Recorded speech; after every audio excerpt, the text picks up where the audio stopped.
Brian, the rivalry with Vanderbilt and especially them coming out of here a couple years ago with a win. Do you guys talk about that at all? I mean, it's one of the points is to beat your rivals when you come here. Do you guys talk about that? Oh yeah, it's definitely one of our team emphasis. We have it in our team room. Beat your rivals. We know Vandy's always gonna give us a tough game. They've been our rivals. They're in the same state as us, so we know they're gonna come with it.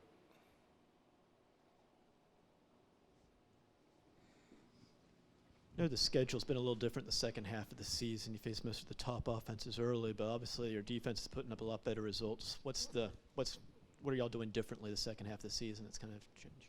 We're just doing the little things, communication, making sure everybody's on the same page. Fundamentals, we've definitely been focused on that in practice. Tackling, angles to the ball, and also we're getting some turnovers now. We're creating turnovers. We do maximum one. We're trying to create turnovers on defense. That's definitely one of our biggest emphasis on defense. So we've been doing that in the games lately. Brian, preparing for two quarterbacks, what does each of them do differently? What challenges do they each present individually? They definitely pick up where each other left off. There's no different slack in the game from one to another. They run the defense very well, spread the ball around. So they're very great commanders on the field.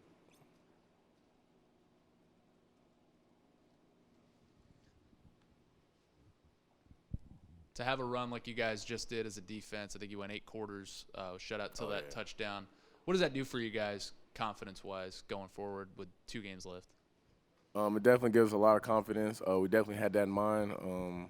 We take great pride in our defense. We wish we could have kept the streak a little bit longer, but it definitely gives us a place to work on. We know we gave us some big plays later in the game, so it gives us a good idea where we're at, what we're doing right, have confidence ourselves, our game plan, so we're all just playing together.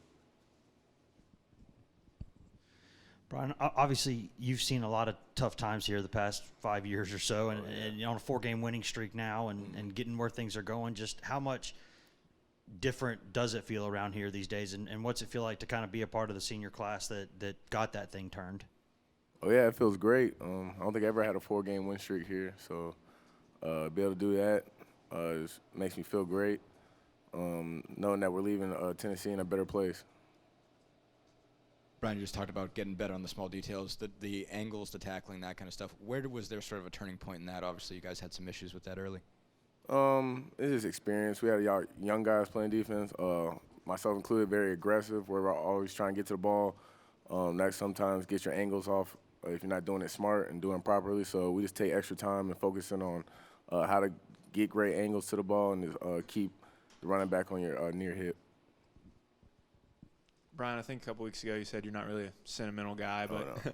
So as it started to sink in that everything this week is kind of your last Monday, Tuesday, Wednesday, and what would you say the most valuable thing you've learned these last 5 years that you've been here? Just the effect you can have on some people. It is starting to sink in. Not for me, but for my teammates. They keep reminding me this is our last Monday, this is our last road game, stuff like that. Todd Kelly coming up to me saying it's our last road plane ride, besides the bowl game, of course. So just little things like that kind of make you think about it, but try not to get too involved in the clutter and just focus on beating Vanderbilt. On that non-sentimental note, just to look back, I know you tore your ACL on that field, but you also had the win with Flaherty's game-winning kick against South Carolina in your last 5 years. Mm-hmm. What's the fondest memory at Shields-Watkins Field? At Knoxville, in Knoxville? Yeah, I say it probably was the South Carolina. That's the first time for myself being a ranked team, SEC team at home. I feel like that was a turning point of my career when we got that first crucial win. So after Pilar made that kick, that's probably the best time I can remember on Neyland Stadium.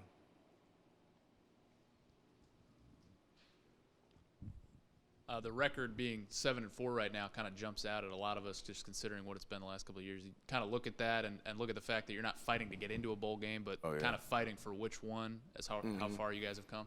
Yeah, it's definitely a different look, a different outlook on the situation, but we're just as hungry as if we were fighting to get a bowl game. We're going to go to the best bowl that we could possibly go to. So that's definitely one of our emphases. We got to win out this year.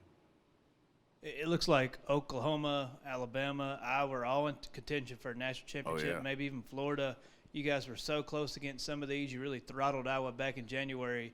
You know, as you look back and you know what's returning for next year, how close is this team to really turning that next corner? We're pretty much there.